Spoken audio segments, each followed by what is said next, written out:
नमस्कार। नमस्कार बोलौँ। यो भन्दा कति महिना अगाडि आएको थियौ तिमी? हामी 2 महिना अगाडि। 2 महिना अगाडि आएको थियौ। तिमीले 2 महिना अगाडि आएर तिम्रो साथीको काम राम्रो भएर अनि अर्को साथी लिएर आएको? हजुर, त्यो साथीको चाहिँ बिहे भयो? बाहिर हुनुहुन्थ्यो, बोल्नै छोड्नु भएको थियो अनि हजुरले यस्तो गर्नु भनेर यहाँ आएर थाहा पाएर मैले मुनि लागिसकेपछि बिहे नै भयो भने आएर? बिहे नै भयो आएर? अनि तिमीले अर्को साथी लिएर आएको अहिले? हजुर। यसको पनि बिहे हुन्छ मैले हुँदो रहेछ अनि भन्नुभयो अनि थाहा पाएर अनि मैले यता यस्तो यस्तो भएको थियो भनेर लिएर आएँ। सुमन लामा मुनिको राजा भने राजै हो? हजुर। तिमीहरू मेरो मान्छे त होइन नि? होइन चाहिँ। मैले बोलबोल भने तिमीहरू होइन, बिहा होइन, भयो? होइन। होइन है। यहाँ कति मान्छेहरू हुनुहुन्छ? तपाईँहरू नै हुनुहुन्छ होइन? सुमन लामाले चाहिँ मेरो आफ्नै मान्छे बोलेको, मेरो आफ्नै मान्छे भनेको भनेको छ।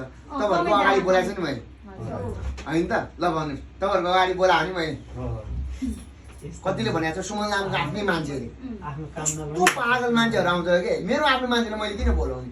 तपाईँहरूको यत्रो अगाडि चाहिँ आएर बोल्छन् नि बिचरा दिदी बहिनी, काम भएर बोल्ने त हुन्छ पनि हो कि होइन? भनेपछि राजा नै हो म, खतरा हान्छ नि मैले काम त है। सफल भयो। हो, धन्यवाद है त।